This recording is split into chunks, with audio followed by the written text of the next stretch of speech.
ஜெப வாழ்வில் இன்னும் ஊன்ற கட்ட நீங்கள் கிருபை செய்யுங்க. துதிக்க நமக்கு எல்லாம் உங்களுக்கு செலுத்துகிறோம் இயேசு நாமத்தில் பிதாவே. நல்லொராமேன்னு சொல்லுங்கள். கடந்த பல வாரங்களாக நான் ஜெபத்தை குறித்து உங்கள் மத்தியில் பேசி வருகிறேன்.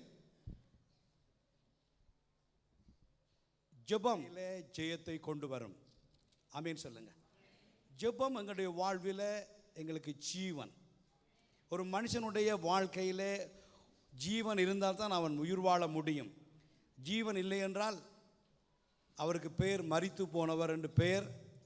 அதுக்கு பின்பதாக என்ன அழகான பெயர்கள் இருந்தாலும் உலகத்தார் அதற்கு வேறு பெயர்கள் வைத்திருக்கிறார்கள். எல்லாருக்கும் அது தெரிந்த காரியம். எவ்வளவு நல்ல பேர் இருந்தாலும் ஒரு ஆள் மரித்து போயிட்டா அவருடைய பேரை சொல்லி எடுத்தாச்சாண்டு கூட கேட்க மாட்டாங்க, அடக்கம் பண்ணிட்டான்னு சொல்லி கூட கேட்க மாட்டாங்க. அதுக்கு ஒரு தனி பேரே வைத்திருக்கிறார்கள். ஓமா இல்லையா? எல்லாருக்கும் தெரியும். அந்த பேர் சொல்ல நான் விரும்பலை. ஆனால் எங்களுடைய கிறிஸ்தவ ஜீவியத்திலையும் எங்களுடைய வாழ்க்கையில் ஜெபம் இல்லாவிட்டால் நாங்கள் ஒரு மரித்த நிலைமையில் தான் காணப்படுவோம். அதனால தான் வேத புத்தகமும் சொல்லுகிறது, என்னுடைய ஆன்மா மண்ணோடு ஒட்டி கொண்டு இருக்கிறது, உம்முடைய வசனத்தை அனுப்பி என்னை உயிர்ப்பியும். அப்போ உயிர்ப்பியும் என்றால் ஏற்கனவே அந்த ஆத்மா என்ன செய்யப்பட்டிருக்கிறது? மரித்து போய் இருக்கிறது, செத்து போய் இருக்கிறது என்ற அர்த்தம். காரணம் என்னவென்றால் ஆதாமுக்கு தேவன் கொடுத்த அந்த ஆன்மா தேவனோட கூட ஒரு பெரிய உறவில் இருந்தது. தேவனோட கூட ஒரு கம்யூனிகேஷன் இருந்தது. எப்போ அவன் பாவம் செய்தானோ அன்றில் இருந்து அந்த உறவு அற்று போனது. ஆனால் பிந்தின ஆதாமாகிய இயேசு கிறிஸ்து வந்து அவர் எப்படி அந்த ஜீவனை அந்த மரத்தில் இருந்த பழத்தினால அவர் பறிகொடுத்தாரோ, அதற்காக இயேசு கிறிஸ்து அந்த கல்வாரி மலையில் அந்த சிலுவையில் அந்த மரத்தில் தொங்கி தன்னுடைய இரத்தத்தை சிந்தி சாபத்தை தன்னுடைய மரணத்தை ஊற்றி முறியடித்து அந்த மரத்திலிருந்து வந்த சாபத்தை இயேசு கிறிஸ்து முறியடித்து தன் ஜீவனை எங்களுக்குள்ளே அனுப்ப சித்தம் கொண்டார். யார் இயேசு கிறிஸ்துவை ஏற்றுக்கொண்டு அவர்கள் கிறிஸ்துவுக்காக வாழுகிறார்களோ அவருடைய ஆன்மா உயிர்ப்பிக்கப்படும். அந்த உயிர்ப்பிக்கப்பட்ட ஆன்மா இயேசுவோடு கூட தினமும் பேச பேச பேச பேச இந்த உலகத்தை விட்டு, இந்த உலகத்தின் பாவங்களை விட்டு, இந்த உலகத்தின் அசுத்தங்களை விட்டு, இந்த உலகத்தின் மாயையை விட்டு, இந்த உலகத்தின் அநித்தியங்களை விட்டு, எல்லா காரியங்களையும் விட்டு ஒவ்வொரு நாளும் ஒரு மில்லிமீட்டராய் சென்டிமீட்டராய் பிறகு மீட்டர் கணக்கு அளவில் இந்த உலகத்தை விட்டு நாங்கள் கிறிஸ்துவோடு இணைக்கப்படுகிறோம். அதனால தான் வேதம் சொல்லுகிறது, கிறிஸ்துவோட இசைந்து இருக்க வேண்டும். எங்களுடைய சிந்தை கடந்து போய் கிறிஸ்துவின் சிந்தை வர வேண்டும். எங்களுடைய இருதயத்தில் இருக்கிற காரியங்கள் அகன்று போய் இயேசு கிறிஸ்துவனுடைய இருதயமாக மாற வேண்டும். அதனால தான் வேதத்தில் இதற்காக ஏராளமான வசனங்கள் சொல்லுகிறது. அப்போ ஒரு மனுஷன் கிறிஸ்துவோட தொடர்பாய் ஒரு ஐக்கியமாய் ஒரு நல்ல தொடர்பாய் இருக்கிறார் என்று சொன்னால் அதற்கு ஒரே ஒரு வழி. ஆண்டவர் சொன்னார், நானே வழியும் நானே சத்தியமும் நானே ஜீவனும், என்னை அல்லாமல் ஒருவனும் பிதாவிடத்தில் வரலாம். இதற்கு போல இந்த ஒரு வழி போல நானும் நீங்களும் தேவனோட கூட உறவாய் இருக்கிறோம் என்று சொன்னால் அதற்கு காரணம் என்ன? இந்த ஜெபம் ஒன்று தான். இந்த ஜெபம் ஒன்று தான். உதாரணமாக ஒரு கணவன் மனைவி எடுத்துக்கொள்ளுவோம். அவர்கள் ஒரே வீட்டில் இருப்பார்கள், ஒரே காரில் போவார்கள், ஒரே கடைக்கு போவார்கள். ஆனால் ரெண்டு பேரும் பேசுவது இல்லை. அதனுடைய அர்த்தம் என்ன? அவர்களுக்குள்ள என்ன இல்லை? நல்ல உறவில்லை. ஆனால் பார்வைக்கு எப்படி தெரிகிறது? அவர்கள் குடும்பமாக இருக்கிறார்கள். சில சமயத்தில் அவர் ரெண்டு பேரும் போகிற பொழுது யாரை கண்டால் ரெண்டு பேரும் பிரைஸ் லோட்டும் சொல்லலாம், ரெண்டு பேரும் சிரிக்கலாம். ஆனால் பிறர் நினைப்பார்கள் இவர்கள் ரெண்டு பேரும் எப்படி இருக்கிறார்கள், கண்ட உடனே பிரைஸ் லோட் சொல்கிறாங்க, பாருங்கள் என்ன அருமையான குடும்பம். ஆனால் அவர்களுக்குள்ள என்ன இல்லை? பேச்சில்லை, உறவில்லை, பழக்கமில்லை, வழக்கமில்லை, எந்த விதமான ஒரு இதுவுமே இல்லாமல் இருக்கும். இதே போல் நீங்கள் சபையில் இருப்பீங்க, கிறிஸ்தவனாக இருப்பீங்க, ஊழியராக இருப்பீங்க, பிரசங்கம் பண்ணுவீங்க, எல்லாமே செய்வோம். ஆனால் கிறிஸ்துவுக்கும் எங்களுக்கும் என்ன இல்லாமல் இருக்கிறது? தொடர்பு இல்லாமல். தொடர்பு படுத்துறது ஒன்று தான் ஜெபம். ஆமீன் சொல்லுங்களேன். ஜெபம். ஜெபம். ஆண்டவர் ஒரு வீடு வைத்திருக்கிறார். அந்த வீட்டுக்கு பெயர் ஜெப வீடு. அதற்கு என்ன பெயர்? ஜெப வீடு. அதுக்கு என்ன பெயர்? அதுக்கு ஜெப வீடு. ஆகவே ஒரு வசனத்தை நாங்கள் வாசிப்போம். ஏசாயா தீர்க்க தரிசன புத்தகம் 56வது அதிகாரம். ஏசாயா 56வது அதிகாரம் 6வது வசனத்தை வாசிக்க கேட்போம். கர்த்தரை சேவிக்கவும், கர்த்தரை சேவிக்கவும், கர்த்தருடைய நாமத்தை நேசிக்கவும், கர்த்தருடைய நாமத்தை நேசிக்கவும், அவருக்கு ஊழியக்காரராய் இருக்கவும், அவரை சேரவும், ஓய்வு நாளை பரிசுத்த குலைச்சல் ஆகாத அவருடைய ஓய்வு நாளை நாங்கள் பரிசுத்தமாக்கவும் ஆசரித்து என் உடன்படிக்கையை பற்றி கொண்டிருக்கிற, நாங்கள் ஓய்வு நாளை ஆசரித்து உடன்படிக்கையை பற்றி கொண்டிருக்கிற அந்நிய புத்திரர் அனைவரையும் நான் என் பரிசுத்த பர்வதத்துக்கு கொண்டு வந்து என் ஜெப வீட்டிலே அவர்களை மகிழ பண்ணுவேன். ஆண்டவர் ஒரு வீடு வைத்து இருக்கிறார், அதற்கு பெயர் ஜெப வீடு. அந்த வீட்டிலே உங்களை கொண்டு போய் அவர்களை என்ன செய்வார்? மகிழ பண்ண காணும். ஆண்டவர் உங்களை மகிழ்ச்சியாக்கவே பிள்ளை அந்த வீட்டில் உங்களை கொண்டு போய் என்ன செய்ய போறார் தெரியுமா? மகிழ பண்ண போறார். ஏனென்றால் நானும் நீங்களும் அவருடைய பிள்ளைகள் அல்ல, நாங்கள் மணவாட்டிகள். அவர் ஒன்று மேலாவிட்டாலாவது என்று இயேசு உலகத்தில் இருக்கிற எல்லாரையும் விட பெரியவராய் இருக்கிறதுனால தன் உயிரை கொடுத்து உன்னை மகிழ்விக்க வீடொன்று கட்டி வைத்து இருக்கிறார். அதனுடைய பேர் எழுதப்பட்டிருக்கிறது ஜெப வீடு. ஆமென் சொல்லுங்க. அப்ப ஆண்டவர் என்ன அழகாய் எழுதி வைத்திருக்கிறார்? சேவிக்கவும், நேசிக்கவும், அவரை சேரவும், ஓய்வு நாளை பரிசுத்தமாய் ஆசரிக்கவும், அவர் உடன்படிக்கையை பற்றி கொள்ளுகிற அந்நிய புத்திரர் அனைவரையும் என் பரிசுத்த பர்வதத்துக்கு கொண்டு போவார். எவ்வளோ பேர் சந்தோஷமாக இருக்கு. இந்த பரிசுத்த பர்வதத்துக்கு கொண்டு போவார் நான் வாசிக்கல. நீங்கள் கரங்களை தட்டி கர்த்தருக்கு நீங்கள் பெரிய சந்தோஷமாக ஆரவாரம் செய்ய வேண்டும். நான் என் பரிசுத்த பர்வதத்துக்கு கொண்டு வந்து, இதுக்கு இப்போதான் என்னப்பா இவ்வளவு லேட்டா விளங்குது? அல்லேலூயா. என் பரிசுத்த பர்வதத்துக்கு கொண்டு வந்து என் ஜெப வீட்டிலே அவர்களை நான் என்ன செய்வேன்? 7வது வசனம் சொல்லுகிறது, என்னுடைய வீடு சகல ஜனங்களுக்கும் ஜெப வீடு எனப்படும். நல்ல கவனமாக கேளுங்க. இன்றைக்கு ஜெபத்தை பற்றி பார்க்க போகிறோம். ஜெபம் மிக முக்கியம். ஆண்டவர் உள்ளத்தில் போட்டார் ஜெபி ஜெபி. அதுவும் எனக்கு ஜெபி என்று சொல்கிறது மாத்திரம் இல்லை, அதுக்கு உதாரணமாக ஒரு மனிதனை எனக்கு அடிக்கடி காண்பித்து கொண்டிருக்கிறார். அவர் வேறு யாரும் அல்ல, டேனியல் ஃபோமம். அவருடைய ஜெப வாழ்வில் ஜெபக்க தொடங்கினால் 25 மணித்தியாலம், 30 மணித்தியாலம், 15 மணித்தியாலம், அப்படி தான் அவர் ஜெபிக்கிறவர். இவரைத்தான் எனக்கு அவர் மறிச்சும் போயிட்டார், இளம் வயசு மறிச்சும் போயிட்டார். சாதனை சாதனை சாதனை. ஜெபிக்கிற மனுஷன் சாதிக்கிற மனுஷன், ஜெபிக்கிற மனுஷன் தேவனுக்காய் பயன்படுகிற மனுஷன், ஜெபிக்கிற மனுஷன் சத்துருவின் கோட்டைகளை தகர்க்கிற மனுஷன், ஜெபிக்கிற மனுஷன் தேவராட்சியத்தை கட்டுகிற மனுஷன், ஜெபிக்கிற மனுஷன் வறுமையை நிர்மூலமாக்கி செழுமைக்குள்ளே கடந்து போகிற மனிதன், ஜெபிக்கிற மனிதன் உலகத்தை, நாட்டை, வீட்டை மாற்றுகிற மனிதனாக இருப்பான். அவன் தான் ஜெபிக்கிறவன். தேவன் விரும்புகிறார் நீ ஜெபிக்கிறவளாக, நீங்கள் ஜெபிக்கிறவனாக மாற வேண்டும். ஜெபிக்க ஜெபிக்க ஜெபிக்க ஜெபிக்க ஜெபிக்க பிசாசுடைய ராட்சியம் ஒட்டுக்கப்படும். அப்படியே ஒட்டுக்கப்படும், அப்படியே ஒட்டுக்கப்படும். ஆண்டவர் பிசாசு பட்டணத்தின் பலவான், இந்த பேணில் இருக்கிற பலவான் நினைப்பான் நான் ஏதாவது செய்ய வேண்டும் என்று தன்னுடைய கையை உயர்த்துவான். நீங்க ஜெபிக்கிற பொழுது அவனுடைய கை பரலைஸ்ட் ஆக்கப்படும்.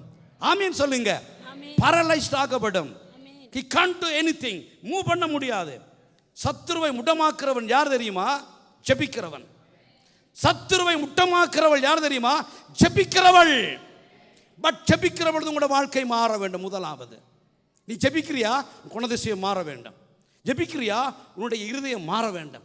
ஜெபிக்கிறியா, உன்னுடைய நட, உன்னுடைய உட, உன்னுடைய பாவனை, உன்னுடைய பேச்சு யாவும் மாறும். தேவன் மாறாமல் செய்ய மாட்டார். கடந்த நாட்களில் நான் பார்த்தேன், இயேசு ஜெபித்த பொழுது அவருடைய முகரூபம் மாறுபட்டது. எப்படி? அகத்தின் அழகு முகத்தை தெரியும். முதலாவது அந்த ஜெபம் இருதயத்தை மாற்றி இருதயத்தினால முகம் பிரகாசித்தது. அது மாத்திரமில்லை, வஸ்திரம் வெண்மையானது. அந்த வெண்மையான வஸ்திரம் பிரகாசிக்க ஆரம்பித்தது. மகிமையில பரிசுத்தவான்கள் காணப்பட்டார்கள். மகிமையில சம்பாஷணை பண்ணினார்கள். ஜெபித்த பொழுது இட்டங்கள் அசைந்தது. ஜெபித்த பொழுது பரிசுத்த ஆவி இறங்கினார். ஜெபித்த பொழுது தேவ வசனத்தை தைரியமாய் சொல்லும்படியான அந்த தைரியம் வந்தது. ஜெபித்த பொழுது ஒரு மனம், ஒற்றுமை, ஐக்கியம், அன்பு உருவானது. அப்போஸ்தலர்கள் சாதிக்கிறவர்களாக மாறினார்கள். இன்றைக்கு நீங்களும் ஜெபிக்கிறவர்களாக மாறினால் சாதிக்கிறவர்களாக மாறுவீங்க. ஆமீன் சொல்லுங்க. இன்றைக்கு ஜெபத்தை குறித்து நான் பார்க்க போகிறேன். எங்களுடைய ஜெப வாழ்வில் ஒரு பெரிய மாற்றத்தை கர்த்தர் உண்டு பண்ண வாஞ்சியாக இருக்கிறார். நல்ல ஆமீன் சொல்லுங்க. இயேசுவிடத்தில் இருக்கிற அந்த பவர் எங்களுக்குள்ளே வர ஆரம்பிக்கும். இயேசுவிடத்தில் இருக்கிற குணாதிசயம் எங்களுக்குள்ளே வர ஆரம்பிக்கும். இயேசுவிடத்தில் இருக்கிற சிந்தை எங்களுக்குள்ளே வர ஆரம்பிக்கும். பிறருக்கு நன்மை செய்வதை நீ சிந்தையாக மாற்றுவாய். ஆமீன் சொல்லுங்களேன். இது எப்படி வரும் என்று சொன்னால் ஜெபிக்கிற பொழுது வரும். ஆகவே இன்றைக்கு ஒரு நல்ல ஒரு ஜெபத்தை நாங்கள் பார்க்க போகிறோம். எத்தனை பேர் ஆமீன் சொல்றீங்க?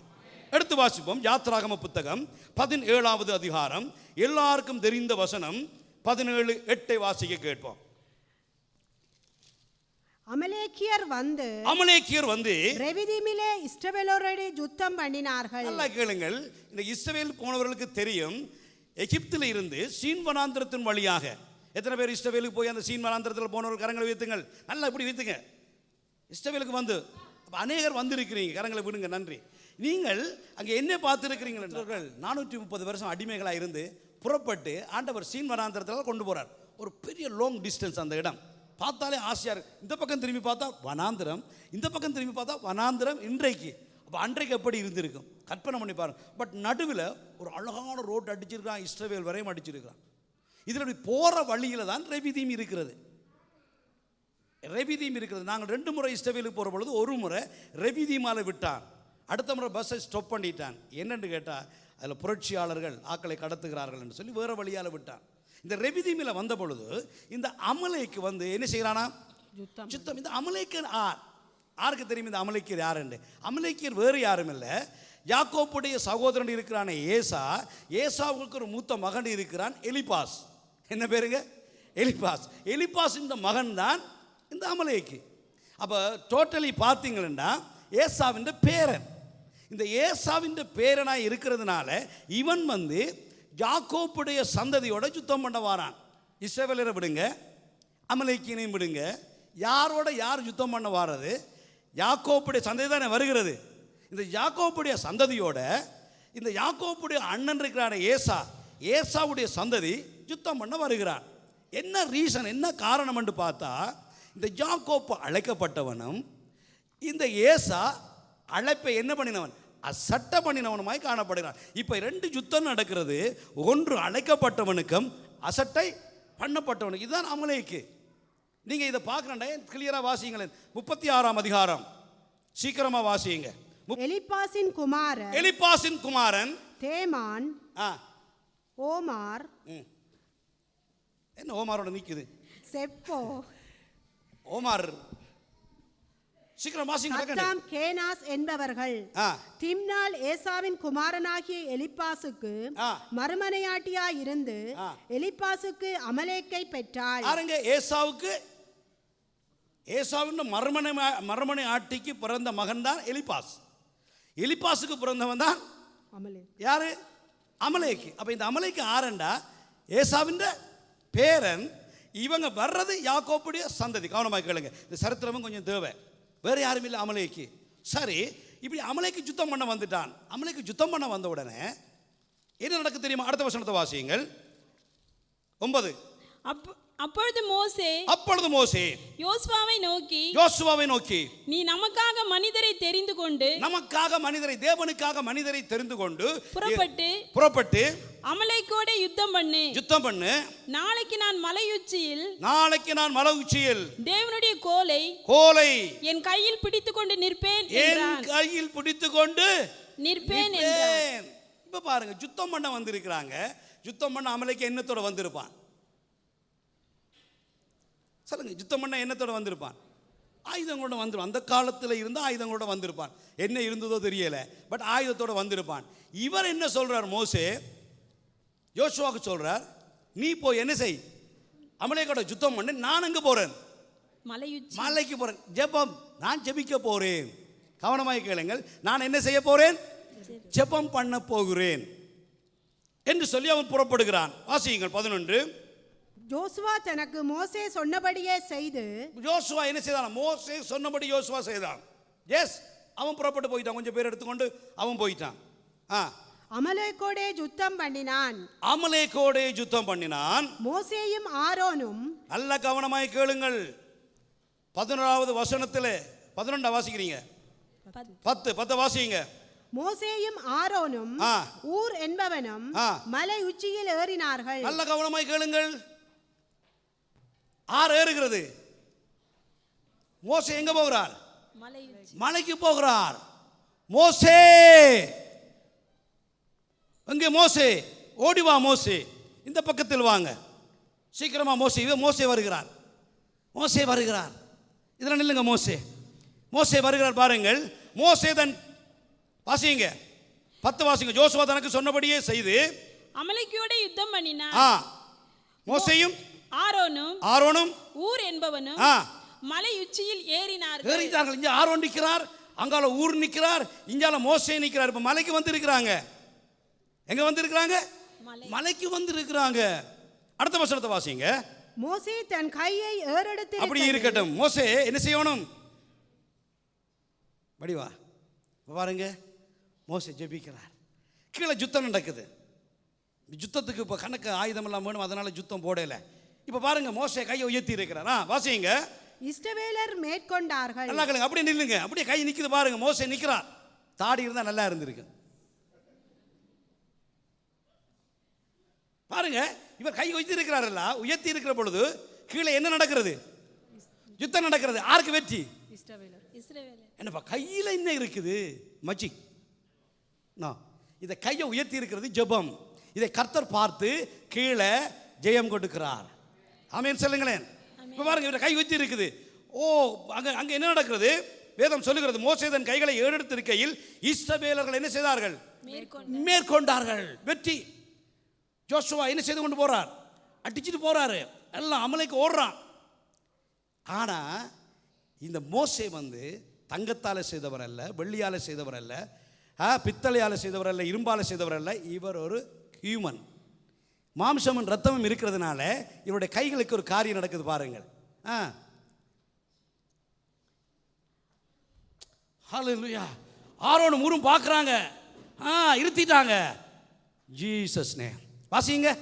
அவன் தன் கையை தாழ விடுகையில் அமலேக்கு மேற்கொண்டான். ஓஹோ, இவற்றை கை கீழே போகல. யார் மேற்கொள்றது? கவனமாய் கேளுங்க.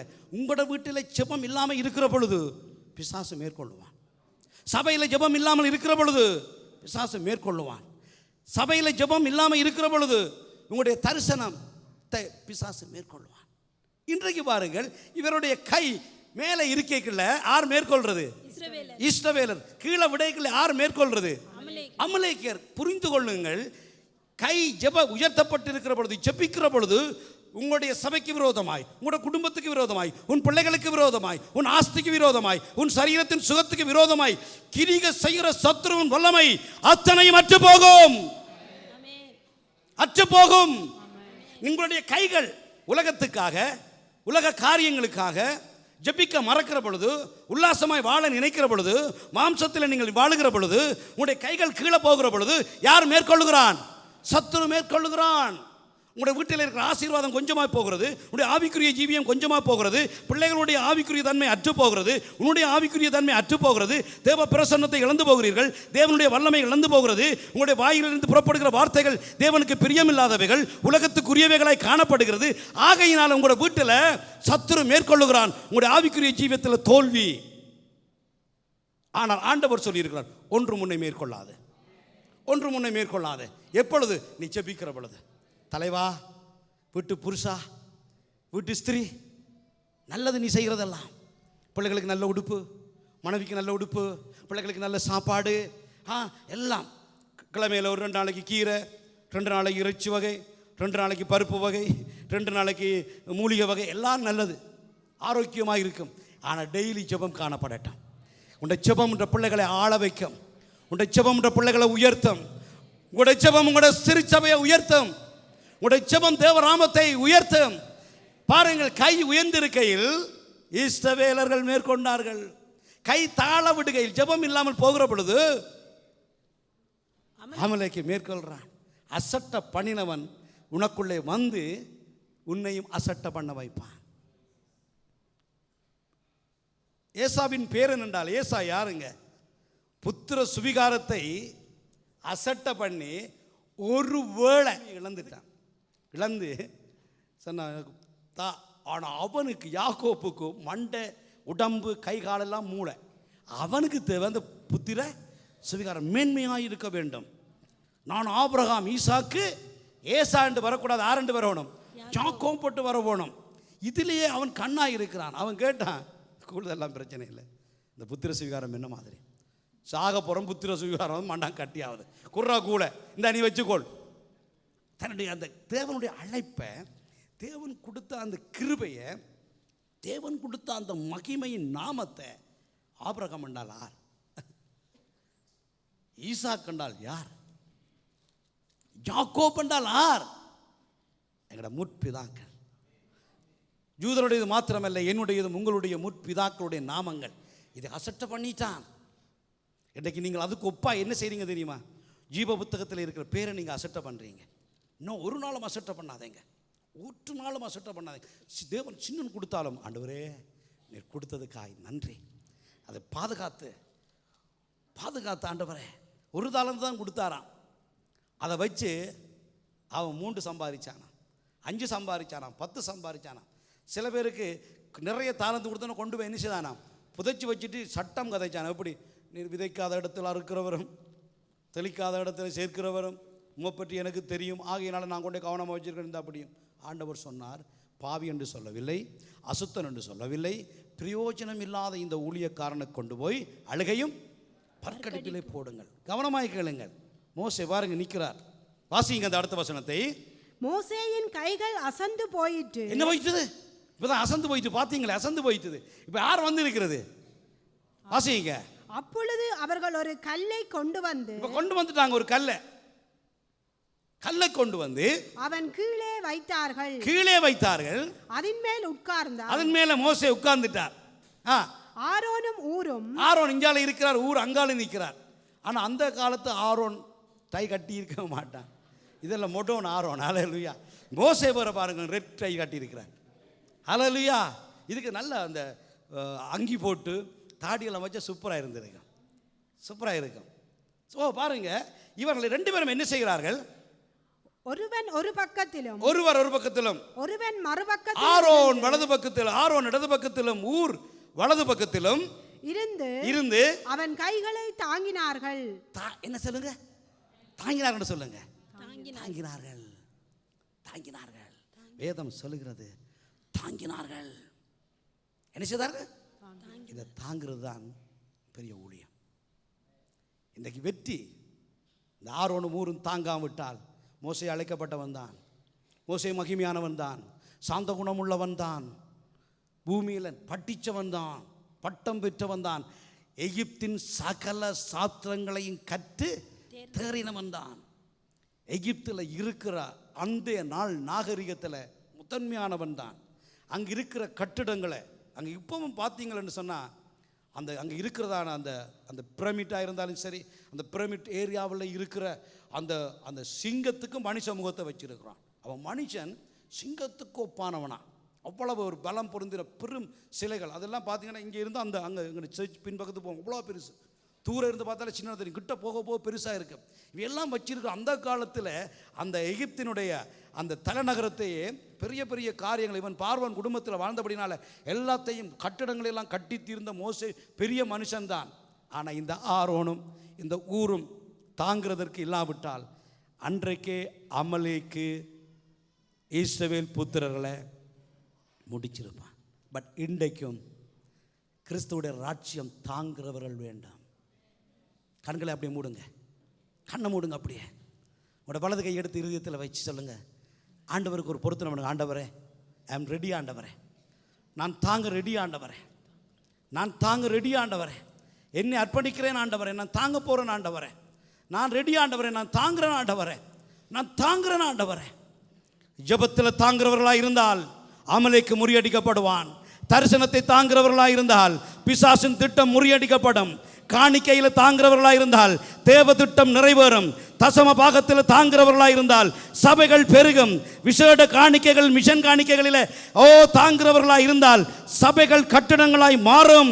சபைகள் தேவனுடைய நாமத்தை உயர்த்தி இன்றைக்கு தாங்குறவர்களால் தேவனுடைய நாமம் உயர்த்தப்படும். ஆண்டவரே, என்னை தாங்குறவனாக நான் மாற்றுகிறேன். அறிக்கையிடுங்க. என்னை தாங்குறவளாக நான் மாற்றுகிறேன் இயேசு நாமத்தில் பிதாவே, ஆமென். நல்ல கவனமாய் கேளுங்க. கிறிஸ்தவ ஜீவியத்தில் 3 பகுதி உண்டு. 1 ஆரம்ப நிலை, 2வது நடுநிலை, 3வது ஒரு முதிர்ந்த நிலை. ஒரு மனிதன், ஆவிக்குரிய மனிதன் ஆரம்ப நிலையிலையும் ஒரே மாதிரி, நடுநிலையிலையும் ஒரே மாதிரி, முதிர்ந்த நிலையிலையும் ஒரே மாதிரி வாழுகிற பொழுதுதான் இந்த தாங்குற காரியம் வரும். சரித்திரத்தை 3ஆக பிரிக்கிறோம். ஒரு மனிதனுடைய சரித்திரம், பிறக்கிற பிள்ளை, வாலிப வயசு, முதிர் வயசு. இதுபோல கிறிஸ்தவ வாழ்க்கையில் 3 காரியம் இருக்கிறது. இந்த 3 வாழ்க்கையிலையும் சோதனைகளை சகித்து, அவமானங்கள், நிந்தைகளை சகித்து தேவனுக்காய் பாடுபடுகிற ஜனங்கள் மிக குறைவு. இந்த 3 நிலையிலையும் இருக்கிற ஜனங்கள், சில பேர் நிற்க மாட்டார்கள், ஓடி விடுவார்கள். உபத்திரத்தினால, துன்பத்தினால ஓடி விடுவார்கள். பவுலோடு கூட இருந்தவர்கள் உலகத்தின் ஐஸ்வர்ய மயக்கத்தில் இழுப்புண்டு போய் இருக்கிறார்கள். பவுலை அறிக்கையிடுகிறான், அவன் உலகத்துக்குள்ளே போய் மாண்டு போனான். இயேசுவோடு கூட இருந்தவன், பவுலோடு கூட இருந்தவன். அதன் பின்பதாய் எழுதப்பட்ட சரித்திரங்களில் அநேகர் இந்த 3 காலங்களிலும் இருந்ததில்லை. ஆனால் ஒரு மனுஷன் செபிக்கிறத, சபையை, தசம பாகத்தில், காணிக்கையில், விதவைகளை விசாரிப்பதில், ஏழைகளை விசாரிப்பதில், மற்றவர்களை தாங்குறவனாக இருந்தால் இன்றைக்கு தேவனுடைய ராஜ்யம் கட்டப்படும். தேவனுடைய ஜனங்கள் காக்கப்படுவார்கள். இங்கே பாருங்க, இந்த மோசேயை இவங்க ஒன்றுமே செய்யலை. இந்த ஆரோனும் இந்த ஊரும் தாங்கிறது மட்டும்தான். என்ன செய்தாங்க? சத்தமாக சொல்லுங்க, தாங்கினார்கள். ஸோ இந்த ஆரோன் சொல்றார், ஏய் Moses, I am elder than you, நான் தான் மூத்தவன். ஸோ கொஞ்சம் எலும்பு, நான் இருக்கிறேன், நீ என்ற கையை பிடி. இவனுக்கு அந்த அதாரிட்டியே கிடையாது, இப்படி சொல்லவே முடியாது. ஏனென்றால் அழைக்கப்பட்டவன் இவன் தான், இந்த மோசே. ஆமென் சொல்லுங்க. இந்த மோசே சொல்லியிருக்கலாம், மோசே நீ வனாந்திரமெல்லாம் நடந்து உடம்பை கவனிக்காததுனால நீ எல்லாம் பாரு, உன் கையெல்லாம் தளருது, நீ சரியில்லை, ஸோ நீ கொஞ்சம் வா இஞ்சால, நான் செபிக்கிறேன். சொல்லவே இல்லை.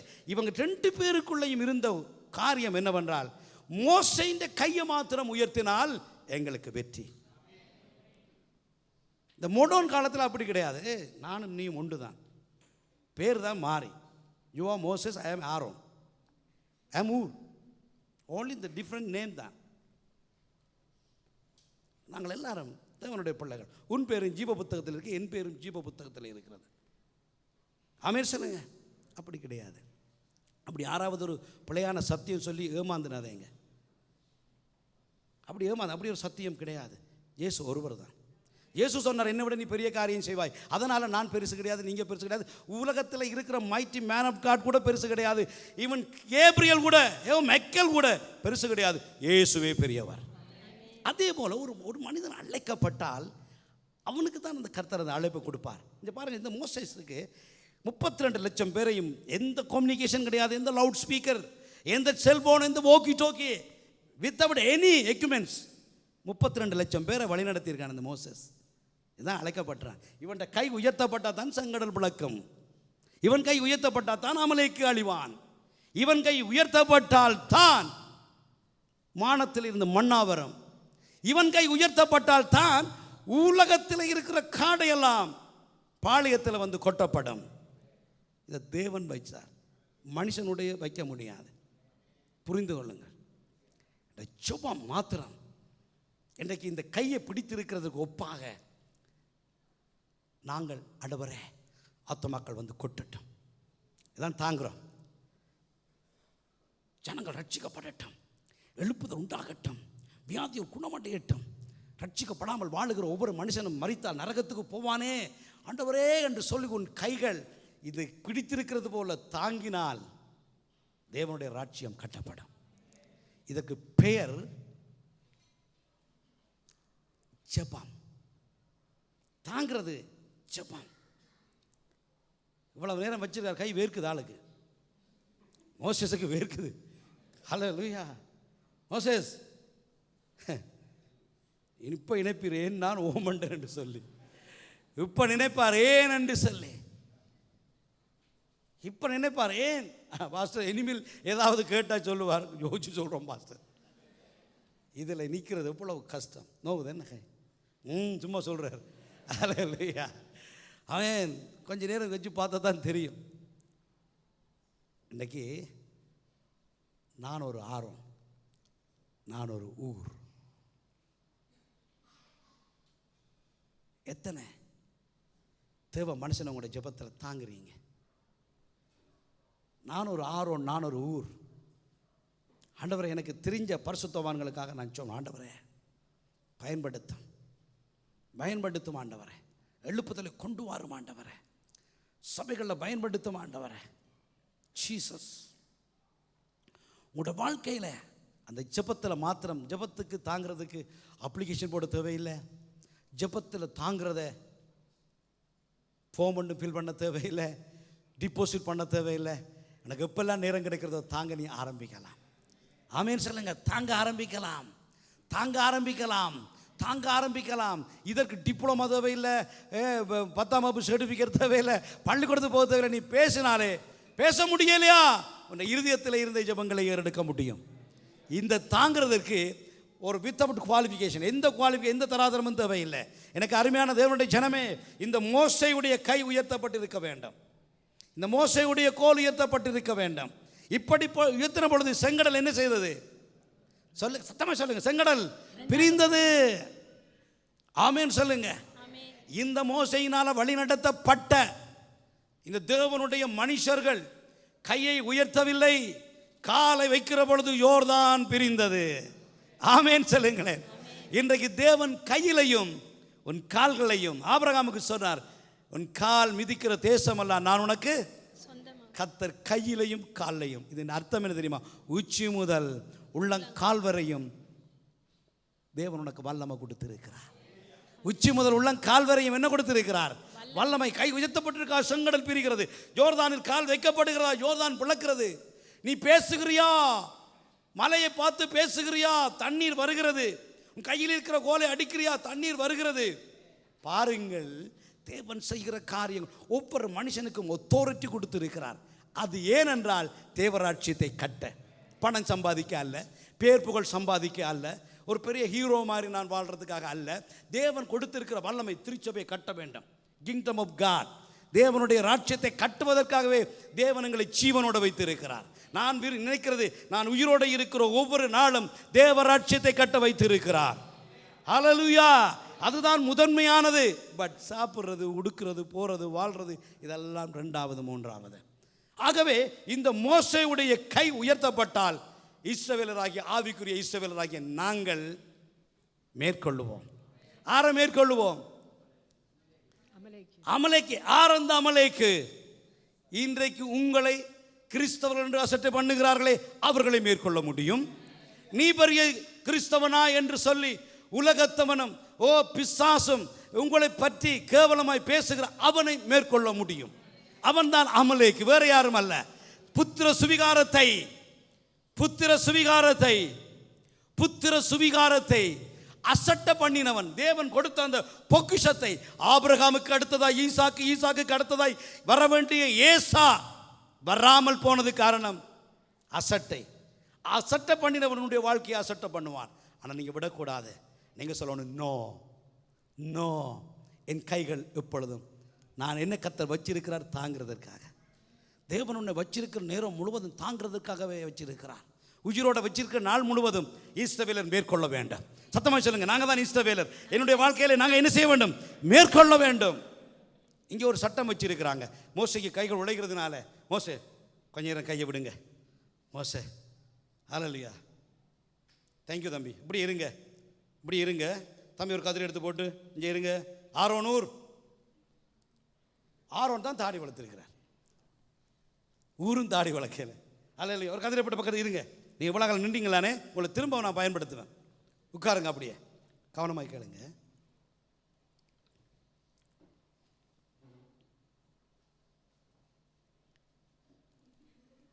இருங்க. இன்றைக்கு தாங்கிறது இருக்குது, இது ஒரு பெரிய காரியம். தானியேல் எப்படி ஜெபிச்சிருப்பான்? கைகளை உயர்த்தி ஜன்னலை திறந்தான். எதுக்கு நேராக ஜன்னலை திறந்தான்? எருசலேமுக்கு நேராக திறந்து ஜெபித்த பொழுது தேவதூதன் அங்கிருந்து இறங்கி வந்தார். ஆமீன் சொல்லுங்க. ஜெபத்துக்கு தேவன் பதில் கொடுப்பார். தேவன் பதில் கொடுப்பார். நீங்க நல்ல விசுவாசத்தை உருவாக்குங்க. பதில் கொடுப்பார்ன்னு சொல்லுங்க. பதில் கொடுப்பார், பதில் கொடுப்பார். ஜெபத்துக்கு பதில் கொடுப்பார், ஜெபத்துக்கு பதில் கொடுப்பார். தாங்குற பொழுது கர்த்தர் பெரிய காரியம் செய்வார். ஆரோனும் ஊரும் சரீரத்தில் தாங்கினாங்க. இப்ப பாருங்க, அப்படியே கை உயர்த்துங்க. ஆரோன் ஊர் இருக்கிறதுல எலும்பு ஒன்று. நீங்க ஆரோன் ஊர் எனக்கு கொஞ்சம் பஞ்சுப்பட்ட ஆரோன் ஊராக இருக்கு. அல்லேலூயா. டக்குன்னு பிடிங்க கையை. ஓ ஜீசஸ். இவர்களுக்கு வலிக்காது. கீழே இருங்க தம்பி. இவர்களுக்கு வலிக்குமா வலிக்காதா சொல்லுங்க. ஆரோனுக்கு வலிக்குமா வலிக்காதா? ஊருக்கு வலிக்குமா வலிக்காதா? வலிக்கும். ஆனால் இவர்கள் தாங்குகிறார்கள். தாங்கிறது கஷ்டம். கஷ்டம், பிரச்சனை வரும், துன்பம் வரும், தீரம் வரும். ஆனால் தாங்கினால் தான் எழுப்புதல். தாங்கினால் தான் எழுப்புதல். கவனியுங்க, சத்தியத்தை கவனியுங்க. உபவாசத்தோட பல நாள் தேவ சமத்தில் கிடந்து வந்திருக்கிறேன். உங்களுக்கு ஒரு சாதாரண கொம்யூனியன் சர்வீஸாக இருக்கும். நான் இதை பெருசாக நினைக்கிறேன்.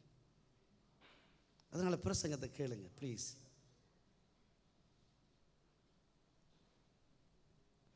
ஆரோனுக்கு கஷ்டமாக இருக்கா இல்லையா? கால் உழையுதா? கை உழையுது. கை உழையுது. ஊர் உங்களுக்கு கை உழையாமல் இருக்கவே இருக்காது. உழையாமல் இருக்கவே இருக்கா. உழையும். தாங்கிறதுன்னு சொன்னால் கஷ்டம். எனக்கே வர்றது காணாது. ஆனால் தேவராட்சியத்துக்கு அனுப்ப வேணும். கஷ்டம். தாங்கிறது கஷ்டம் அம்மா. தாங்கிறது கஷ்டம். தாங்கிறது கடினம். ஆனால் தாங்கினா தான் இஸ்ரவேலை மேற்கொள்ளலாம். அமலேக்கை மேற்கொள்ளலாம். இஸ்ரவேலர் வெற்றி வாழ்க்கை வாழுவார்கள். வெற்றி வாழ்க்கை வாழுவார்கள். ஆமென் சொல்லுங்க. தாங்க வேண்டும். ஆண்டவர் சொல்லுகிறார். அப்படி விடுங்க, அப்படி உட்காருங்க. அப்போ நான் சொல்லுவேன், உட்காருங்க டக்காண்டு. அப்போ ஆண்டவர் சொல்றார். நீங்க 14ஆம் வசனத்தில் பார்த்தீங்கன்னா 14 வாசியுங்கள். பின்பு கர்த்தர் மோசேயை நோக்கி இதை நினைவு கூறும் பொருட்டு. எதை நினைவு கூறும்படி? 430 வருஷம் அடிமைகளாய் வாழ்ந்த இஸ்ரவேலர்கள் சீன் வனாந்திரத்தினாலே வருகிற பொழுது ரெபிதீமிலே அமலேக்கு வந்து வழி மறித்து கானானுக்கு போக விடாதபடிக்கு தடை செய்து யுத்தம் பண்ணினதை நினைவு கூறும்படிக்கு. வாசியுங்கள். நீ ஒரு புஸ்தகத்தில் எழுதி. என்ன செய்யட்டுமாம்? இத புத்தகத்தில் எழுதி யோசுவாவின் செவி கேட்கும்படி வாசி. இதை யோசுவாவின் செவி கேட்கும்படி வாசியா? எனக்கு ஒரு கேள்வி. ஏன் ஜோசுவாவின் செவி கேட்கும்படி வாசிக்க வேண்டும்? என்ன ரீசனாக இருக்கு? அடுத்த தலைவன் யாருங்க? இதை அவன் புரிந்து கொள்ள வேண்டும். நான் புரிந்து கொள்ள வேண்டும், நீங்கள் புரிந்து கொள்ள வேண்டும், வரப்போகிற சந்ததி இதை புரிந்து கொள்ள வேண்டும். உச்சை ஜெபம் என்பது ஒரு மனுஷனுடைய ஜெபம் ஒன்றும் செய்யாது, 2 மனுஷனுடைய ஒன்றும் செய்யாது. பட் இஸ்ரவேலர்கள், அதனால தான் 2 பேர், மோசே ஒரு ஆள். இன்றைக்கு தாங்குறவர்கள் கோடி கோடியாய் வந்து இந்த ஜெபத்தில் தாங்குற பொழுது தேவன் சொன்னார், இதை எழுதி நீ ஜோசுவாவின் காதுக்கு வாசி. ஜோசுவா யுத்தம் பண்ணிட்டு வாரான். அவன் நினைப்பான் நாம் வெட்டின வெட்டில தான் எல்லா அமலைக்கும் மடிஞ்சான் என்று. அப்படி கிடையாது. இந்த மோசையொன்று சொல்லப்பட்டவன் கை உயர்த்தப்பட்டதுனால தான், ஆரோனும் ஊரும் தாங்கினதுனால தான் இந்த யுத்தத்தில் வெற்றி வந்தது என்றதை ஜோசுவா தன் மாம்சத்தை விட்டு ஆவிக்குள்ளே போய் யோசிக்க வேண்டும் என்பதற்காக ஜோசுவா கேள்வி கேட்க வாசி. ஆமீன் சொல்லுங்களேன். அடி ஜோசுவா என்ன நினைப்பான்? ஜோசுவா என்ன நினைப்பான்? போட்டம் போடு, அட்டிச்சான் அட்டி, பொட்டுறம் பொட்டு, துரத்தி ஒட்டின. ஏன்னா அப்படித்தான் வேதம் சொல்லுது. வாருங்கள் 13 வாசிங்களேன். 13. யோசுவா அமலேக்கையும் அவன் ஜனங்களையும் பட்டய கருக்கினாலே முறியடித்தான். வேதம் சொல்லுது அடிச்சான், முறியடிச்சான். அப்போ ஜோசுவா என்ன எழுதித்தானே வச்சிருக்குது. ஆண்டவர் சொல்லியிருக்கிறார். மோசே எழுதியிருக்க 5 புத்தகத்தையும் எழுதியது யாருங்க? மோசே எழுதியிருக்கிறார். அமலேக்கையும் அவன் ஜனங்களையும் பட்டய கருக்கினால ஜோசுவா என்ன செய்தான்? முறியடிச்சான். அது முறியடிச்சதுன்னு எழுதியிருக்கு, அது உண்மைதான். ஆனால் எப்படி முறியடிச்சது என்று சொன்னால், இந்த மோசேயும் இந்த ஆரோனும் ஊரும் ஒரு டீம் ஒர்க் அங்கே நடந்திருக்கிறத யார் அறிய வேணுமா? Joshua. Not only one man show. That is not good. அது ஒன்றுமே செய்யாது. சாதிக்கிறதா மாறாது. சாதிக்க வேணுமா ஒரு யூனிட்டி வாக், சாதிக்க வேணுமா ஒரு யூனிட்டி. தாங்க வேண்டாம். இது உங்களுடைய சபை, நீங்கள் தாங்க வேண்டும். நீங்கள் ஜெபத்தில் தாங்க வேண்டும். நீங்கள் காணிக்கையில் தாங்க வேண்டும். நீங்கள் தசம பாகத்தில் தாங்க வேண்டும். ஏழைகளாய் எளியவர்களாய் தேசத்தை விட்டு சிதறப்பட்ட இந்தியாவில் இருக்கிற அகதிகளாய் இருக்கிறவர்கள் மத்தியில் செய்கிற ஊழியத்தை நீங்கள் தாங்க வேண்டும். இலங்கையில் எழுப்புதல், இலங்கை ஏன் எங்களோட சொந்த நாடாக இருக்கிறபடி, நாங்கள் தான் பிறந்த நாடாக இருக்கிறபடினால, நாங்கள் பிறந்த எங்களோட சொந்த தேசமாக இருக்கிறதுனால அந்த தேசம் வாழ வேண்டும். இந்த ஊழியங்களை நீங்கள் தாங்க வேண்டும். இங்கே பாருங்கள், எழுதி நீ வாசிக்க வேண்டும். ஏனென்றால் மலையில் நடந்தது யோசுவாவுக்கு தெரியாது. மோசேயின் கை மோசே கொஞ்சம் தலைவன் சலித்து போகிற பொழுது சத்துரு என்ன செய்கிறானா? மேற்கொள்றான். ஆரோன் ஊர் இருந்தாங்க, அவங்களுக்கு மட்டும் அன்றைக்கு அந்த யோசனை வந்து வராமல் கல் எடுத்து இவரை உட்காராமல் விட்டா இது எங்கே எப்போ வரையும் போனது? சாயந்தரம் வரையும் போனதானே? அன்றைக்கு இரவு மட்டும் போனது. அவன் கைகள் சூரியன் அஸ்தமிக்கும் வரைக்கும் ஒரே நிலையா இருந்தது. ஒரே நிலையா நிக்க வச்சது யார்? சொல்லுங்க, ஊரும் ஆரோனும் என்று சத்தமாய் சொல்லுங்க. ஊரும் ஆரோனும். அப்ப மோசே சொல்ல முடியாது, மோசையின் கைதான் வேண்டும். மோசையின் கைதான் கர்த்தருடைய சமூகத்தை தட்டக்கூடியது. ஒரு வீட்டில் போய் உங்களிடத்தில் 1000 கீ இருக்கும். ஒரு வீட்டில் போய் நீங்கள் கீயை போட்டு பார்த்தா சில கீ உள்ளுக்கே போகாது. சில கீ உள்ளுக்கு போய் சும்மா கிர்ன்னு சத்தம் தான் கேட்கும். சிலது உள்ளுக்கே போகாது, அந்த வாசல்லே வைக்க முடியாது. ஒன்று பெருசாக இருக்கும், ஒன்று சின்னனாக இருக்கும். ஆனால் சரியான கீ போட்டால் தான் அது திறக்கப்படும். அந்த கீ ஆறு இடத்துல இருக்குது தெரியுமா? மோசையில தான் இருக்கு. இந்த மோசையின் கை ஒன்று தான் உயர்த்தினால் யார் பார்ப்பார்? தேவன் பார்ப்பார். ஏன் தேவன் ஆரோட ஒரு கம்யூனிகேஷன் வச்சிருக்கிறார், மோசையோட. அதனால தான் மோசை, இதை அறிந்தவன் தான் ஆரோன், இதை அறிந்தவன் தான் ஊர். அதனால தான் அவங்கள் என் கை உயர்த்தப்பட்டு பிரயோஜனம் இல்லை, மச்சான் உன் கை உயர்த்தப்பட்டு பிரயோஜனம் இல்லை. இவங்க 2 பேரும் யார் தெரியுமா? மச்சான். ஆரோனும் ஊரும் மச்சான். அவன் மச்சான், டேய் எந்த கையும் உண்ட கையும் ஒன்றும் செய்யாதடா, சும்மா சோறுதிங்க தாண்டா. சரி டே மோசை தாண்டா அழைக்கப்பட்டவன்டா. அவன் வேண்டாமண்டு போயும் அவனை கர்த்தர் கொண்டு வந்த வனாந்திரத்தில் முச்சடி புதரில் அவனுக்கு தரிசனமாகி அவனோட பேசி அவன் வேண்டாம், எனக்கு வேண்டாம் என்று சொல்லி கொல்ல பார்த்து தேவன் அவனை திருப்பி இழுத்துட்டு வந்திருக்கிறாரா. அவன்கிட்ட கை ஒன்று தாண்டா பரலோகத்தில் இருக்கிற தேவனுடைய காரியங்களை வாய்க்க பண்ணும். ஆகவே நாங்கள் பிறகு ஏதாவது மோசையோட கதைப்போம். இப்போ கையை என்ன செய் பிடி என்று சொல்லி கல்லை கொண்டு வந்து உட்கார வச்சு கையை பிடிச்சாங்க. ஆமேன் சொல்லுங்க, ஆமேன் சொல்லுங்க. எனக்கு அப்போஸ்தலர்கள் இருந்தார்கள் இயேசுவோட கூட. ஒருவர் கூட இந்த சபையினுடைய திட்டங்கள், சட்டங்கள், கல்யாணங்கள், திருவிருந்துகளை குறித்து எழுத வேண்டும் என்று வாஞ்சிக்கவும் இல்லை, அவள் ஆசைப்படவும் இல்லை. வந்தான் அப்போஸ்தலனாகிய பவுல். ஓ திருச்சபை நாங்கள் இல்லாத காலத்தில் நடத்தப்பட வேண்டும் அல்லவோ. தேவன் அவனை கொண்டு போய் முற்றும் முழுதுமாய் காண்பித்தார். கர்த்தருடைய பந்தியில் என்ன நடந்தது, எப்படி அப்பத்தை பிட்டேன், எப்படி அதை பிட்டு கொடுத்தேன், எப்படி திருச்சபை இருக்க வேண்டும், எப்படி ஊழியர் இருக்க வேண்டும், எப்படி மூப்பர் இருக்கணும், எப்படி விசுவாசி இருக்க வேண்டும், எப்படி கண்காணி இருக்க வேண்டும், எப்படி ஓவசியர் இருக்க வேண்டும், எப்படி பிஷப் இருக்க வேண்டும், எப்படி கார்டினல் இருக்க வேண்டும் என்ற காரியங்கள் அத்தனையும் குறித்து எழுதி, ஆவிகள் வரங்கள் வல்லமைகள் அவைகளை குறித்து எழுதி, அந்த ஆவிகள் வரங்கள் வல்லமைகள் எப்படி செயற்படுத்த வேண்டும் என்று எழுதி, அது எதற்கு கட்டுப்பட்டு இருக்கிறது என்று எழுதி, அத்தனையும் எழுதி வைத்தான் அப்போஸ்தலனாகிய பவுல். ஏன் தெரியுமா? ஏன்? அவனுக்கு தான் அந்த வெளிச்சம் கொடுக்கப்பட்டது. இந்த 12 அப்போஸ்தலர் இருக்கிறார்களே, பேர் தான் அப்போஸ்தலர்கள், 12 பேரும் ஒன்றல்ல. நல்ல கவனமாக கேளுங்க, 12 பேரும் ஒன்றல்ல. ஏன் பேதுரு வெளிப்படுத்தவில்லை? ஏன் மத்தேயு வெளிப்படுத்தவில்லை? ஏன் மார்க்கு வெளிப்படுத்தவில்லை? ஏன் அந்திரேயா வெளிப்படுத்தவில்லை? ஏன் பிலிப்பு, ஏன் தோமா வெளிப்படுத்தவில்லை? 12 அப்போஸ்தலர்களும். தோமா எங்கு போனான்?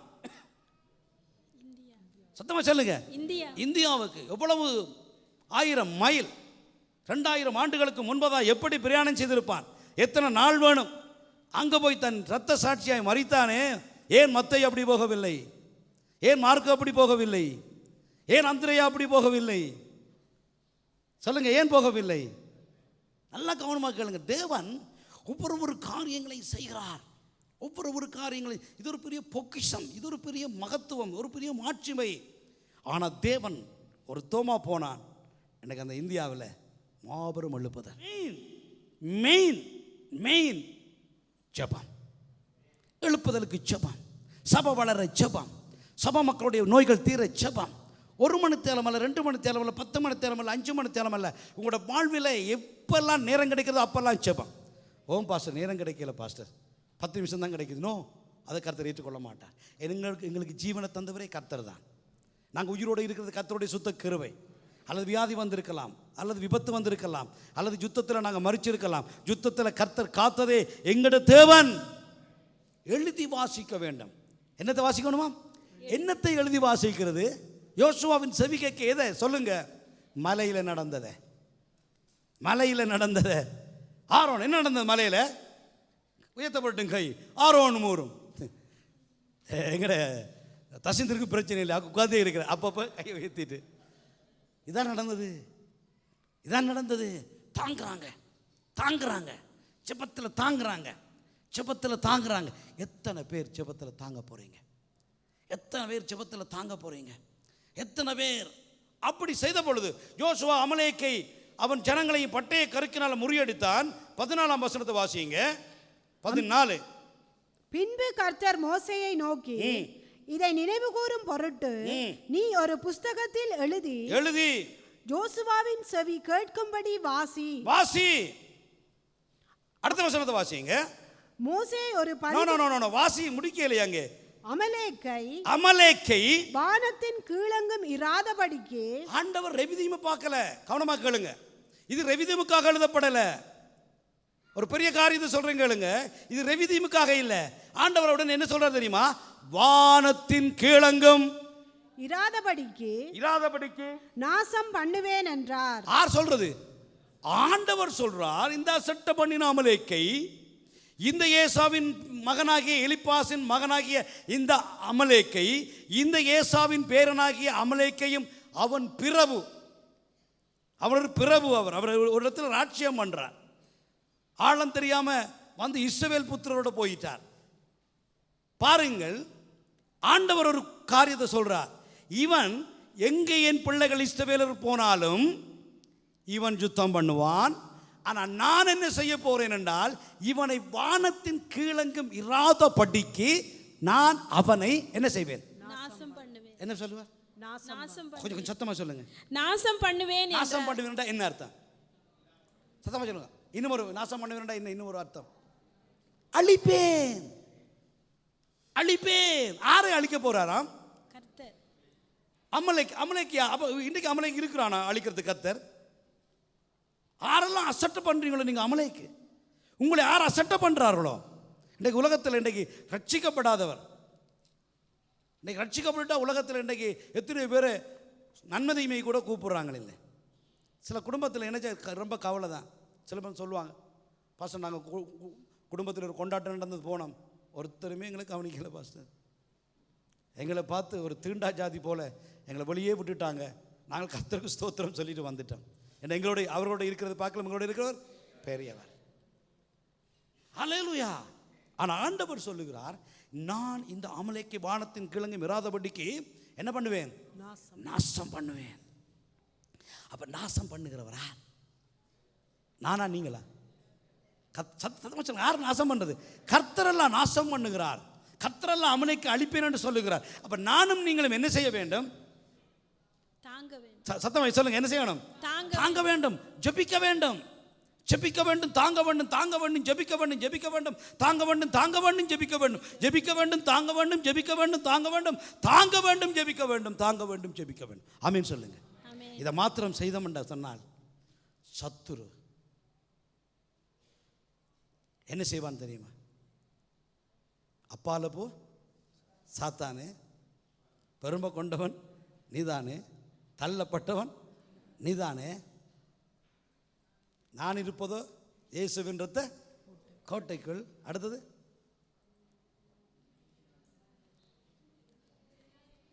சரி, நீ போகிறது பாதாளம். நல்ல வடிவாக எழுதிக்காங்க அந்த பாட்டு.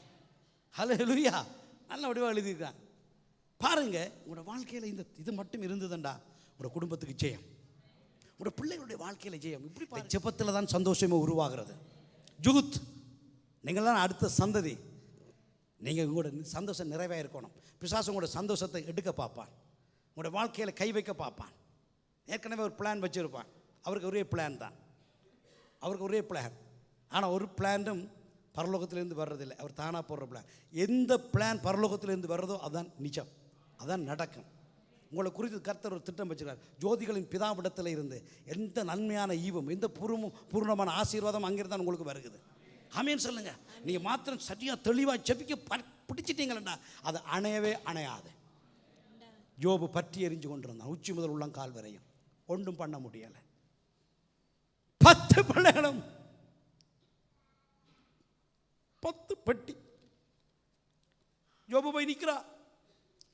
பெரிய மனுஷன், பெரிய கிழக்கத்தி புத்திரத்தில் அவன் தான் பெரிய ஆள், பில்லியனர். அவன் ரோட்டால் நடந்து வந்தால் வாலிபர்கள் எல்லாம்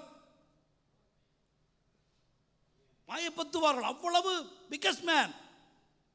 10 பெட்டி இப்படி போட்டிருக்கு. ஒவ்வொரு பெட்டிக்கும் மண் போட்டு கொண்டு வர கற்பனை பண்ண. ஆனால் அவன் உள்ளத்திலேருந்து வருகிறது, கர்த்தர் கொடுத்தார், கர்த்தர் எடுத்தார், கர்த்தருக்கு ஸ்தோத்திரம் உண்டாவதாக. எப்படி இருக்கும்? ஏன்னா அவன் பற்றிட்டான், விசுவாசத்தில் பற்றிட்டான், இயேசுவின் அன்பில் பற்றிட்டான், தேவ அன்பில் ஊறிட்டான். அவனை யாரும் ஒன்றும் செய்ய முடியாது. அவன் தான் தேவனுக்காக மரிக்க தன் வாழ்க்கையை ஒப்பு கொடுத்தான் யோபு. அதனால தான் தேவன் நம்பி பிசாசிடத்தில் கொடுத்தார், ஏதாவது செய்து பார். ஆமீன் சொல்லுங்க. உங்களோட வாழ்க்கையில் ஜெபத்தில் நீங்கள் பற்றிட்டீங்கன்னு சொன்னால் சாப்பாடு இல்லாமல் இருக்கலாம், பணம் இல்லாமல் இருக்கலாம், மற்றவர் தூட்டலாம், வேலை இல்லாமல் போகலாம், மனைவி வெறுக்கலாம், பிள்ளைகள் வெறுக்கலாம், சபையார் வெறுக்கலாம், யார் தான் வெறுத்தாலும் நீ பற்றினவன் தான், அணைக்க முடியவே முடியாது. உங்களுக்கு ஒரு ரகசியம் சொல்கிறேங்க, உங்களோட பேரெல்லாம் கர்த்தர் ஜீவ புத்தகத்தில் எழுதி வைத்திருக்கிறார். அல்லேலூயா. இன்னும் ஒரு ரகசியத்தை உங்களுக்கு நான் காண்பிக்கிறேன். இது தேவன் சொல்லுகிற ஒரு பெரிய ஒரு காரியம். அமலேக்கை வானத்தின்கள் இராதபடிக்கு நாசம் பண்ணுவேன். ஏன்? கானானுக்கு போக தடை பண்ணுகிறவன் அவன்தான். இந்த இஸ்ரவேல் புத்திரர் எங்கே போய்களை தடை பண்ணினான்? கானான் எதுக்கொப்பா இருக்கிறது? பரலோகத்துக்கு. நீ பரலோகத்துக்கு போக அவனுக்கு இஷ்டமே இல்லை. அவனுக்கு ஆசை தன்னோட கூட்டிகிட்டு போகிறதுக்கு. அவன் கெஞ்சிறான், ப்ளீஸ் என்னோட வா. சில பேர் கோயில்களை கெஞ்சுவாங்க தானே, கடைக்கு போகிறேன், வாடாப்பா வா, என்னோட வா, சும்மா ஜாலியாக போயிட்டு வரோம், வா, நீ கார் ஓட்ட வேண்டாம், நான் ஓட்டுறேன், வா, ஒரு ஒரு சும்மா ஜாலியாக போவோம். இதே போல தான் அவன் போகிற கெஞ்சிறான், நீ என்னோட வா. அதுக்குத்தான் அவன் வழிமறிக்கிறான். கானானுக்கு போகாதபடிக்கு, வளராதபடிக்கு, முன்னேறாதபடிக்கு, ஆசீர்வாதத்தை நீ பெறாதபடிக்கு கர்த்தர் உன்னை அழைத்த அழைப்பில் நீ இருக்கக்கூடாது, நீ போகக்கூடாது, நீ செய்யக்கூடாது என்று சொல்லி அவன் தடை பண்ணுகிறதுனால தான் ஆண்டவர் சொன்னார், வானத்தின் கீழ் எங்கும். வானம்ண்டா என்னங்க? பூமி முழுவதும். வானத்தின் கீழ் எங்கும் இந்த அமலேக்கை இல்லாதபடிக்கு நான் என்ன பண்ணுவேன்? நாசம் பண்ணுவேன். புரிஞ்சு கொள்ளுங்க. The secret of Christianity. The secret of Christianity. இதானுங்க கிறிஸ்தவத்தினுடைய ரகசியம். இதை மட்டும் நீ புரிஞ்சிட்டேன்னு சொன்னா கர்த்தர் உனக்குள்ள பெரிய காரியம் செய்வார். ரெண்டாவது, முன்னேறாதபடி தடுக்கிறவன், வளராதபடி தடுக்கிறவன், ஆசீர்வாதமாக இருக்காதபடி தடுக்கிறவன், இப்படி எல்லா தடைகளையும் செய்கிறபடியினால்தான் ஆண்டவர் நாசம் பண்ணுவேன் என்று சொன்னார். இதை விட இன்னொரு பெரிய காரியம் இருக்கிறது. ஆண்டவருடைய கோபம் மூண்டு. 16வது வசனத்தை வாசியுங்கள். அமலேக்கின் கை கர்த்தருடைய சிங்காசனத்துக்கு விரோதமா இருந்தபடியால். இந்த வசனத்தை மாத்திரம் கேளுங்க. அமலேக்கின் கை யாருக்கு விரோதமா இருக்கு? உங்களுக்கு இல்ல, எனக்கும் இல்லையா? யாருக்கு? கர்த்தருடைய சிங்காசனத்துக்கு விரோதமா நேரடியாக தேவாதி தேவன் உட்கார்ந்து இருக்கிற சிங்காசனம். 6வது ஒருவர், எல்லாம் வளர்ந்த பிள்ளைகள் இருக்கிறீங்க. 6வது ஒருவர் கர்த்தருடைய சிங்காசனம் எப்படி இருக்கிறது? நான் பிரசங்கம் பண்ணி இருக்கிறேன். யாருக்கு தெரியும் கர்த்தருடைய சிங்காசனம் எப்படி இருக்கிறது? சிங்காசனத்தின் சக்கரங்கள் அக்கினியாகவும், இருக்கிற சிங்காசனம் அக்கினியாகவும், சிங்காசனத்துக்கு முன்பாக இருக்கிற தூதர்கள் அக்கினியாகவும், எல்லாம் அக்னிமயமாக இருக்குது.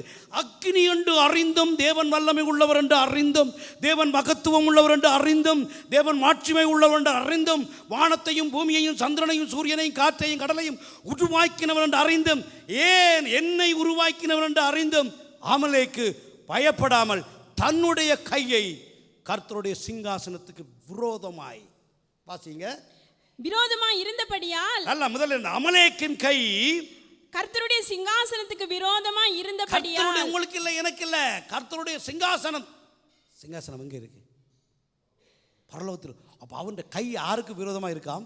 பரலோகத்துக்கே விரோதமாக இருக்கிறதுனால தலைமுறை தலைமுறை தோறும், தலைமுறை தலைமுறை தோறும், தலைமுறை தோறும், தலைமுறை தலைமுறை தலைமுறை, என்னுடைய தலைமுறையில், என் பிள்ளையின் தலைமுறையில், என்னுடைய அப்பாவின் தலைமுறையில், அப்புச்சியின் தலைமுறையில், அப்புச்சியின் அப்புச்சி பேரண்ட தலைமுறையில், கொள்ளு பேரண்ட தலைமுறையில், எல்லா தலைமுறையிலையும், ஆபிரகாமின் தலைமுறையில், ஈசாக்கின் தலைமுறையில், யாக்கோப்பின் தலைமுறையில், யோசேப்பின் தலைமுறையில், யூதாவின் தலைமுறையில், எல்லா தலைமுறையிலையும் அவனுக்கு விரோதமாய் கர்த்தரின் யுத்தம் நடக்கும் என்றார். கர்த்தருடைய யுத்தம், fighting fighting, fire fire fire நடந்து கொண்டே இருக்கிறது. இது முடிய போறதில்லை. எப்போ முடியும்? ஆரா சொல்லுங்க, எப்போ முடியுமா? இயேசு வரைக்குள்ள முடியும். அதனால் அல்பாவம் தொடக்கமும் அவர் தான் தொடக்கினவர், அவர் தான் முடிக்கிறார். ஆமேன்னு சொல்லுங்க. நல்லா புரிஞ்சு கொள்ளுங்க, ஒரு பெரிய ரகசியத்தை புரிஞ்சு கொள்ளுங்க. இந்த அமலேக்கு கை யாருக்கு விரோதமாக இருக்கா? கர்த்தருடைய தேவனுடைய சிங்காசனத்துக்கு விரோதமாக இருக்கு. அப்ப தேவனுடைய சிங்காசனத்துக்கு விரோதமாக இருக்கிறதுனால நீங்க உப்ப மட்டும் புரிஞ்சு கொள்ளுங்க, எனக்கு விரோதம் இல்லையப்பா, தேவனுடைய சிங்காசனத்துக்கு விரோதமாக இருக்கிறது. இந்த தேவனுடைய சிங்காசனத்துக்கு விரோதமாக இருக்கிறத எந்த வெப்பன்ஸ் வச்சும் அடிக்க முடியாது. ஒரே ஒரு வெப்பன்ஸ் இதுதான். இதுதான் நீங்களும் நானும் திருச்சபையில் இருந்து செப்பி செப்பி செப்பி என்று செப்பிக்கணும், செப்பி செப்பி செப்பி என்று செப்பிக்கணும். அமலேக்கின் கை சிங்காசனத்துக்கு விரோதமாக இராதபடிக்கு அந்த கிருபாசனம் ஆசீர்வதிக்கப்பட்டிருக்க. ஆமீன் சொல்லுங்க. இதுதான் ஜெபம். இன்றைக்கு நான் ஜெபத்தை பற்றி பேசுகிறேன். இதுதான் ஜெபம், இதுதான் ஜெபம், இதுதான் ஜெபம். இன்றைக்கு நானும் நீங்களும் மோசேயும் ஆரோனும் ஊரும், மோசேயும் ஆரோனும் ஊரும். ஒருவன் ஜெபித்தால் மறித்து போடுவான், 2 பேர் ஜெபித்தால் மறித்து போடுவார்கள். ஒரு யூனிட்டி, ஒரு குரூப், ஒரு சேனை, ஜெப சேனையாக மாற வேண்டும். ஆமென் சொல்லுங்க. கரங்களை தட்டி கர்த்தருக்கு நன்றி செலுத்துவோம். Glory to be God. Amen. நடத்துறது யாருங்க? காத்தது யாருங்க? தேவன். ஹல்லேலூயா. எல்லாமே செய்தது அவர்தான். அவரை விட வேற யாரும் செய்ய முடியவே முடியாது. ஹல்லேலூயா. ஆமென்.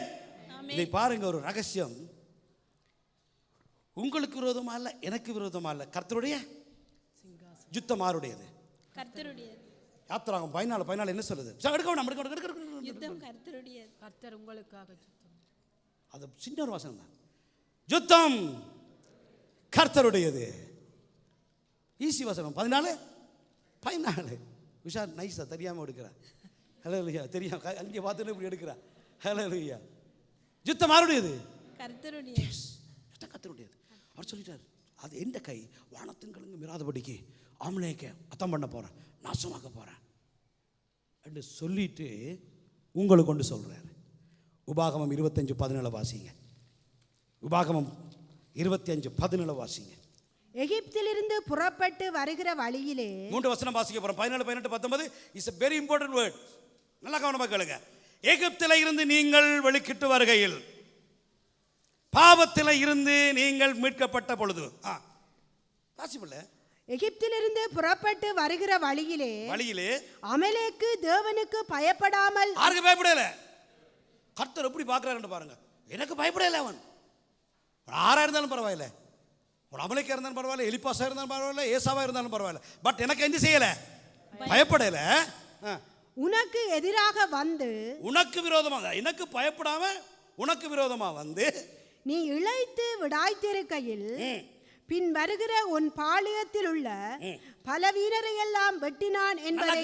எப்ப வெட்டுவான் தெரியுமா? நீ இளைச்சி போயிருக்கீங்களா தான் வெட்டுவானா? ஆமலே, நீ ஃப்ரெஷ்ஷாக இருந்து நீ ஃபயராக இருக்க பொழுது வெட்ட முடியாது. அப்போ எவ்ரி பண் நல்ல ஃபயராக இருக்கணும். ஒவ்வொரு தடவை நீங்கள் என்னவா இருக்கணும் சொல்லுங்க, ஐ எம் ஃபயர்ன்னு சொல்லுங்க. சொல்லுங்க இங்கிலீஷில் ஐ எம் ஃபயர்ன்னு சொல்லுங்க. I am fire. Why? The super power inside. Who is the super power? Is Jesus. Jesus எங்களுக்குள்ளே இருக்கிற. சொல்லுங்க சத்தமாக சொல்லுங்க, ஒரு ஆக்சனோட சொல்லுங்க. நானே 55 வயது ஆக்சன்லாம் போடுறேன் இல்லை, நீ பாடி பண்ணல, நீங்களாம் பெரிய ஆக்சன் போடலாமா போடலாதா? ஜோசுவா சொல்லுங்க, எங்களுக்கு யார் இருக்கிறது? தலையாடுறார். உள்ளுக்குள்ள யார் இருக்கிறது? ஜீசஸ் சொல்லுங்க. சொல்லுங்க. முன்னுக்கு இருக்கிற ஜுத் சொல்லுங்க. முன்னுக்கு இருக்கிற ஜுத்தான் பாருங்க. சீவன் முன்னுக்கு இருக்கிற ஜுத்தம் பாருங்க. சீவன், டேனிஸ், ஜோசபாத் எல்லாரும் ஜுத்தம். இந்தியாவில் இருக்கிற ஜுத் சத்தம் ஆக்சனோட சொல்லுங்க. ஹல்லேலூயா. எப்போ நாங்கள் என்னவா இருக்கணும் சொல்லுங்க, ஃபயர்னு சொல்லுங்க. சொல்லுங்க, ஐ எம் ஃபயர்னு சொல்லுங்க. Tell everybody, tell hallelujah, tell me I am fire ன்னு சொல்லுங்க. I am fire ன்னு சொல்லுங்க. I am fire ன்னு சொல்லுங்க. I am fire. I am fire. I am fire. அது ஃபயரா இருக்கிறதுனால he contaminates me. அவன் என்ன சேதப்படுத்த முடியாது. பாளையத்தில் நல்ல ரெஸ்ட் எடுத்துருக்கிற பொழுது, பாளையம் என்ன தெரியுமா? பாளையம் வந்து நடந்து களைச்சு ஓய்வெடுத்து இருக்கைகளை ரிலாக்ஸாக இருக்கைகளை தான் தமாசு எல்லாம் அடிப்போம். இயேசுவே சீசரோட போய் ஜெபிச்சுட்டு அங்கே அவர் பாடி விட்டுருக்கிறார். என்னடாப்பா என்ன ஜெபிச்சார் ஆண்டவர்? ஜெபிச்சிருக்காரு. என்னை பற்றி ஊரில் என்ன சொல்கிறாங்கன்னு கேட்டார். யார்? சீசரை கேட்டார். சீசர் நாங்கள் ஒருத்தன் எலியான்றான், ஒருத்தன் ஜோவான் சாணன்றான், ஒருத்தன் சொல்கிறான் பழைய ஏற்பாட்டில் இருக்கிற தீர்க்க தரிசிகள்லாம் உயிர்த்து வந்துட்டான்னு சொல்கிறேன். சரிடாப்பா அவங்கள விடுங்க, நீங்கள் என்ன சொல்கிறீங்க? பேதுரு சொன்னா, நீ தேவனுடைய கிறிஸ்துன்னு சொன்னான். அப்போ ஏசு இருக்கைக்குள்ள ஜாலியாக இப்போ நாங்கள் பிரசங்கம் பண்ணுறோம், ஜாலியாக கதைப்போம். நான் ஃபயர் இல்லையா? சொல், கையை வைங்க சொல்லுங்க. ஐ எம் ஃபயர்ன்னு சொல்லுங்க. ஐ எம் ஃபயர்ன்னு சொல்லுங்க. ஐ எம் ஃபயர்ன்னு சொல்லுங்க. அப்படி நான் ஃபயராக இருந்தா ஃபயரார் இயேசு. அப்போ எனக்குள்ள யார் இருக்கிறது? இயேசு. அப்போ நான் பலவீனமாக இருக்கவே கூடாது. அதான் ஃபயர். ஃபயர் உள்ளுக்குள்ள இருந்தால் எப்பவும் வேலை செய்து கொண்டே இருக்கும். அடுப்பு எங்கள் ஊரில் நீங்கள் பார்த்து, இங்கே இருக்கிற பிள்ளைகளுக்கு தெரியாது, ஊரில் ஒரு பழமொழி சொல்லுவார்கள், அடுப்பு பற்ற வைக்காட்டி அதுக்குள்ள சாம்பல் இருக்குது பார்த்துக்கங்களா. இந்த சாம்பலுக்குள்ளே குளிக்கிறதுக்கு ஒரு ஆள் இருக்கிறார். அவர் வேறு யாரும் இல்லை, மியா. நாய் இல்லை, பூனை. நாய் கிடந்து அடுப்பு எங்கே போகும்? சுதன் சொல்கிறார், நான் எந்த அளவு அடுப்பு இடிஞ்சாரே நாய்க்கு, யூஸ் குட்டி பூனை இருக்கிறாரല്ലോ, அவர் வந்து அதுக்குள்ளே சுருட்டு படுத்திருப்பார். படுக்கிறது முக்கியம் இல்லை, அவர் வெளியில் போயிட்டு இப்படி எண்டு விட்டார்ன்னு சொன்னா முழு சாம்பலம் இல்லை. நம்ம நீ ஃபயர் இல்லாட்டி உனக்குள்ள வந்து லூசி கேட்ஸ் படுத்துட்டு வெளியில் வந்து போச்சுவா லூசி கேட்ஸ். நான் சொல்றது புரியுதா? நான் எத்தனை பேர் விளாங்கிறது? அப்போ எப்பவும் அடுப்பு என்னவா இருக்கணும்? எரிஞ்சு ஒன்று தான். கிச்சனுக்குள்ளேயே அவர் போக மாட்டார். அம்மா இடிக்கிற என்ன பிறகு வீர பிறகு வச்சா ஒக்கே எப்படி அடிக்கும்? இந்த நம்ம ஊர் குக்கரெல்லாம் அவங்க வேலை செய்ய, அதை பார்த்துருக்கீங்களா? எங்கள் சபையில் எல்லாம் குக்கருக்கெல்லாம் வாங்கி சமைக்க கொண்டு போனால் அந்த அம்மா சொன்ன இதை கொண்டு குப்பையில் போடுங்க. இதுக்கு அரிசி அவியாது. அப்படியே வச்சு ஒரு கிடங்கு வெட்டி கல் வச்சு என்ன பிறகு காட்டு விறகு வாங்கி கொளுத்தி ஜுவாலை அடிக்கதான் அரிசியை அவியுதான். விளங்குதா? அரிசி அவியுது அவ்வளோ ஃபயர்னா சாத்தான் அவிய வேணும். ஆனால் இவ்வளோ ஃபயராக இருக்கும். எவ்வளோ ஃபயராக இருக்க வேணும்? இயேசுவின் நாமத்தினால ஜீவன் போனாலும் இயேசுவுக்காய், ஜீவன் போனாலும் இயேசுவுக்காய், ஜீவன் போனாலும் இயேசுவுக்காய். Fire fire fire fire fire fire fire fire fire. Amen சொல்லுங்க. நான் தாண்டாப்பா கத்துற, ஒருத்தர் மேலே ஒத்தாசையாக கத்துறாங்க இல்லை. ஹல்லேலூயா. தம்பி நீ ஃபயர் ஆயிட்டா, நீ ஃபயர் ஆயிட்டா, நீ சுவாலதான், நீ சுவாலதான். ஒரு வீடு எரிஞ்சாத்தான் எல்லாரும் திரும்பி பார்ப்பான். ஜீசஸ். இந்தோனேஷியாவில் ஒரு நாள் ஒரு சர்ச் எரிஞ்சுதான், எல்லாம் அடிச்சாங்களாம். ஃபப்ரிகேட்டுக்கு அடிச்சு வீடு சர்ச் எரியுது, எல்லாம் வா ஆவணம் எல்லாம் வந்து 4 பக்கம் 5-6 பேர் அடிச்சிருக்கிறாங்க. அடிச்சோம் அவன் எல்லாம் பெரிய சர்ச்சாம், பெரிய பெரிய ட்ரெடிஷ்னல் சர்ச். எல்லாம் வந்து எல்லாம் மிட்பாட்டி எல்லாம் பிஸ்டோல் எடுத்து எல்லாம் தண்ணி அடிக்கிறதுக்கு ஆயத்தமானா என்ன இந்த ஜுவாலை ஒரு மாறி இருக்கு, என்ன ஜுவாலை ஒரு மாறி இருக்கு, இப்படி எரியாது. அங்கே இறங்கி இருந்தது அக்கினி. அங்கே அக்னி, மகஸ்தம்பம், அக்னி ஸ்தம்பம் இஸ்ரவேல் புத்திரரை வழி நடத்தின. அவன் சொன்னான், நோ, இது இஸ் வித் டிஃப்ரெண்ட் ஃபயர். இது வந்து அந்த நெருப்பெறிகிற ஃபயர் இல்லை, இது வித்தியாசமானது. ரிப்போர்ட்டர்ஸ் ஓடி வந்தாங்களாம், பாஸ்டர்ஸை கூப்பிடாங்களாம். பாஸ்டர்ஸ் வந்து ஐ ஆம் ஃபயர். அதோட அவள் அவுட். ஏன்னாங்களா பட் ஹேப்பன் பாஸ்டர், அவருக்கு என்னென்ன தெரியாது. பாஸ்டர் எழுப்பு வாசல். அவருக்கு ஜெபித்த உபவாச ஜெபத்தில் சர்ச்சுக்கு மேலே என்ன இறங்கியிருக்கு? அக்னி, ஃபயர். அப்போல தான் சரியா சொன்னேன், ஃபயர். இவர் என்ன ஆயிட்டார்? ஃபயர். எனக்கு எங்கிட்ட வாஞ்ச சபைக்கு மேலே ஒரு அக்கினி வர வேண்டும். எனக்கு ஆசை. இங்கே மாத்திரம் இருக்க ஒரு ரட்சிக்கப்பட்டவங்க மாத்திரம் இல்லையா, ஐரோப்பா முழுவதும் பிரதல்பியா மிஷனரி சபையில் ஏதோ ஒரு அபிஷேகம் ஊற்றப்படுகிறதாம். அங்கே போய் தங்கி இருந்தால் வியாதிகள் குணமடையுமா என்று சொல்லி ஜனங்கள் ஓடி வந்து அந்த சைட்டில் ஒரு பக்கம் 50 பேர், அங்காளி பேர் 50 பேர், இதெல்லாம் பார்த்து இன்னும் ஒரு சின்ன ஒரு இடத்தை வாங்கி அதில் ரூம் எல்லாம் போட்டு அதெல்லாம் கட்டி அவங்களை அங்கே உட்கார வச்சு. ஆமென் சொல்லுங்க. பனால் பிளஸிங் வந்து கூட்டம் நடத்துறதுக்காக ஏர்போர்ட்டில் போய் ஏற்றின உடனே காரில் பேக்கை வச்சுட்டு முன் ஸ்ட்ரீட்டில் வந்தவொடனே அப்படி வந்து இருந்து சொன்னேன், you are not past, you are one of the apostles. You build one church in your own country. That is not church, that is a revival center. அடி முதல் அடி ப்ரோபசி தான். உண்ட சொந்த ஊரில் ஒரு சர்ச் கட்டுறாய், அது சர்ச் அல்ல, அது ரிவைவல் சென்டர் என்று சொன்னா முதல் அடி, முதல் ப்ரோபசி. ஆமென் சொல்லுங்க. முதல் ப்ரோபசி. ஆமென். முதல் ப்ரோபசி எனக்கு ஆச்சரியமாக இருந்தது. இன்றைக்கும் அது அப்படியே நிற்கிது. தேவன் சொன்னது ஒன்றும் மாறாது.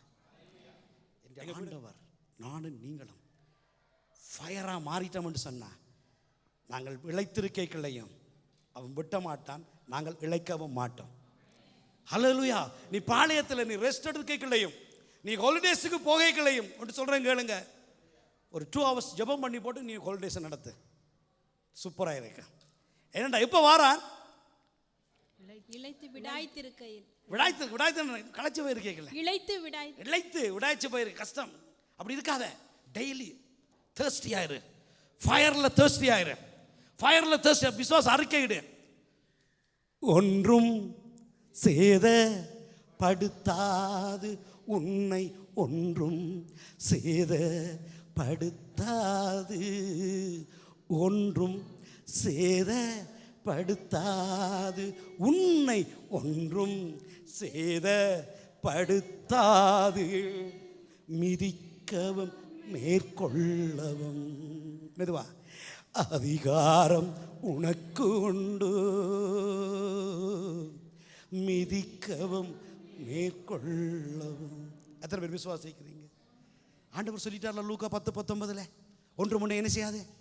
சேதப்படுத்தாது. என் மேல கர்த்தருண்டு,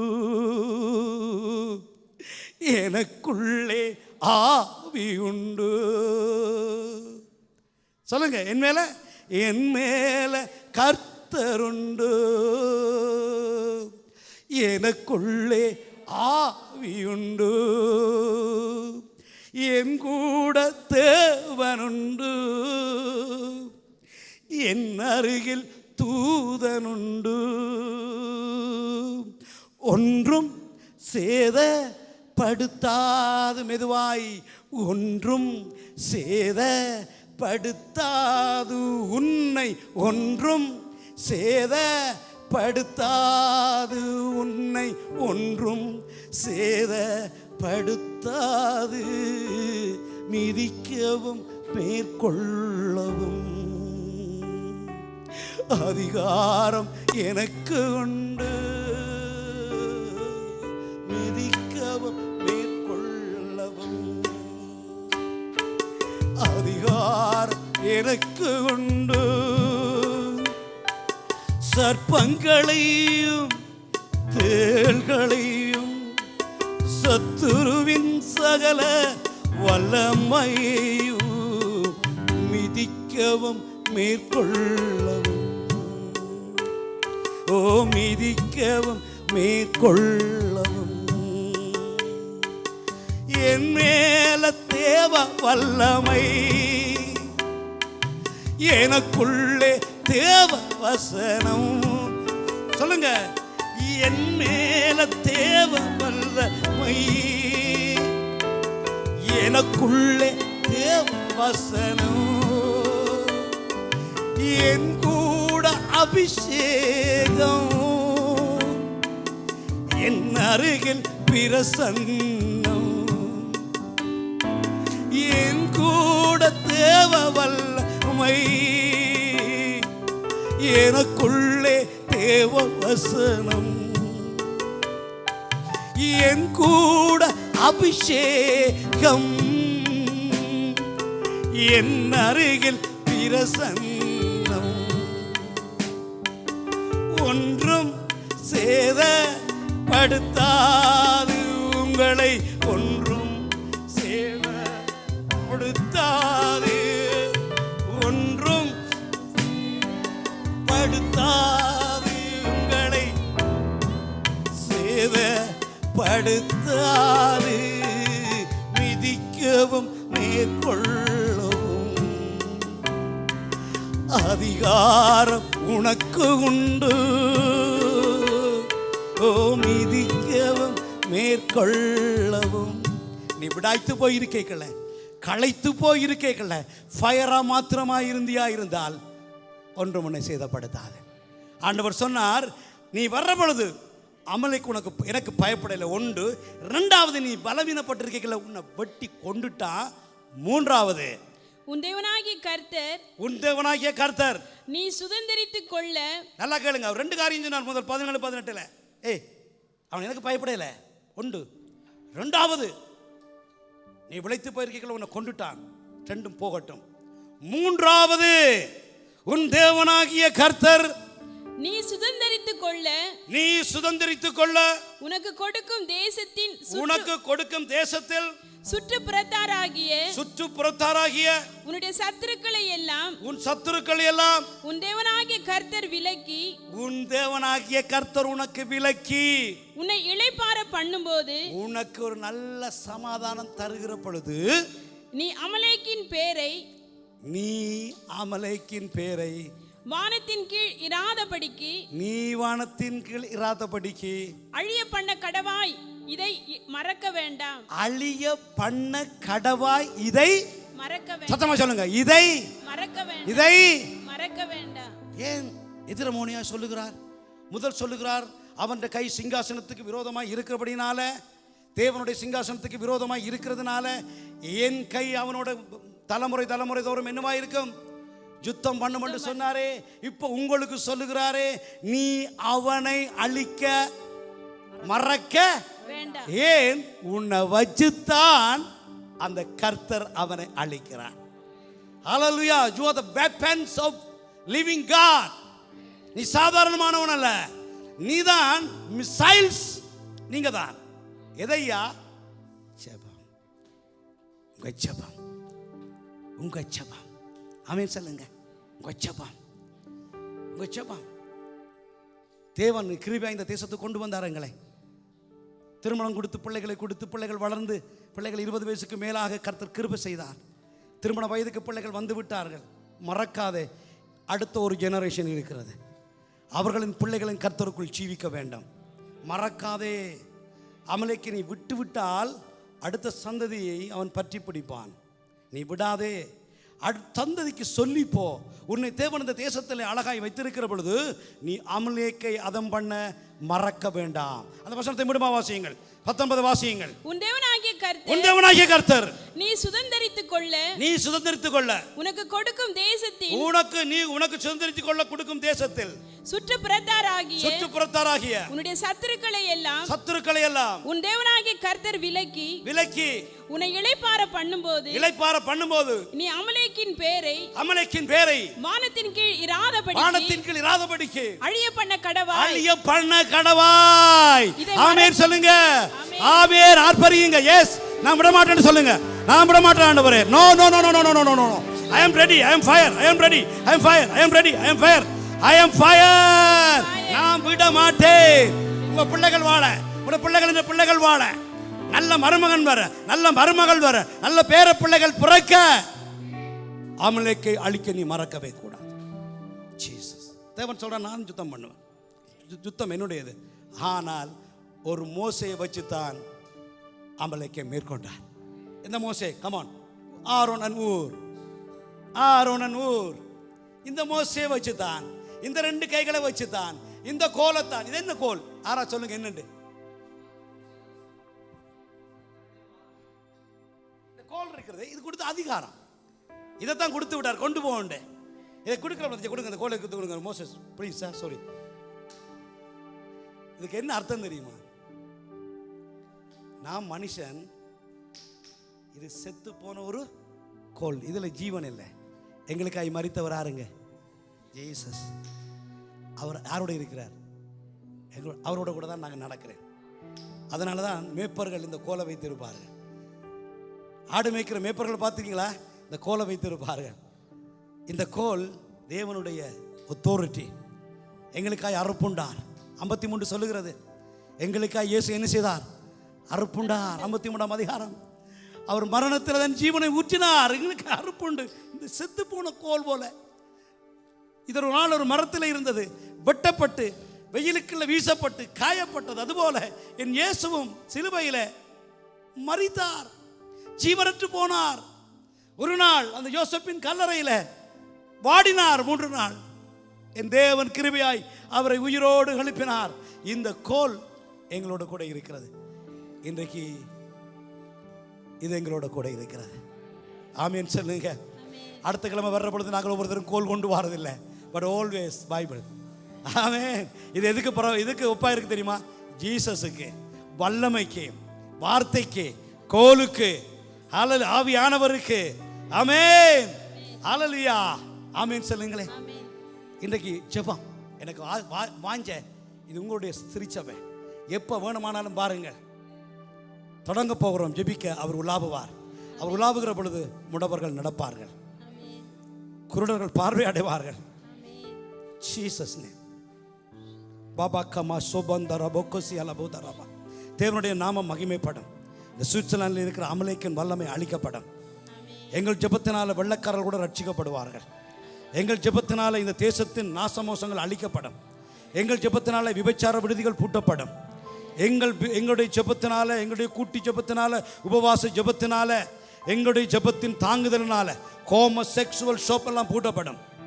சாதாரணமாக கியோஸ்கில் விற்கிற அந்த செக்சுவல் திங்ஸ் எல்லாம் பூட்டப்படும். ஆமென். விசுவாசிங்க. எத்தனை பேர் விசுவாசிக்கிறீங்க? I believe. கர்த்தர் அப்படி செய்வார். Your prayer is a powerful prayer. Hallelujah. Your prayer is a powerful prayer.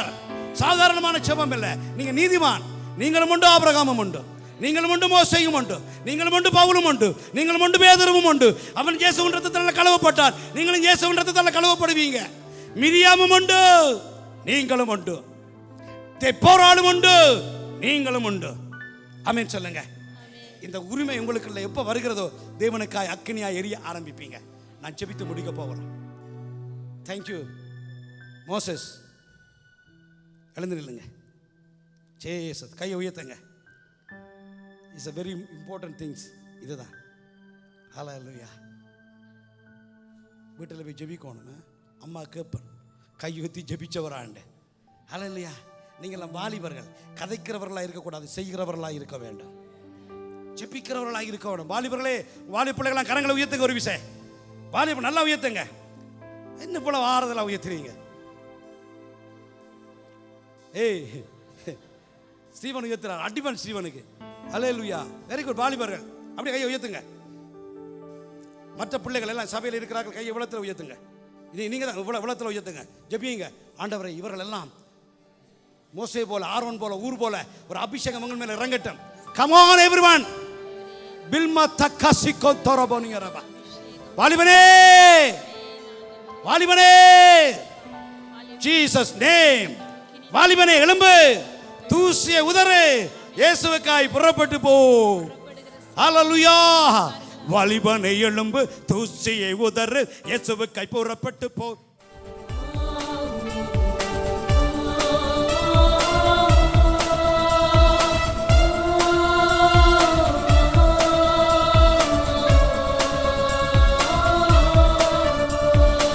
அப்போஸ்தலர்கள் தாண்டி வந்தபோது அடுத்த காற்று விளக்கு போல மரத்தில் இருந்து சடுதியோக அக்னிமயமான நாவுகள் போல ஆவியாலே நிரப்பப்பட்டது.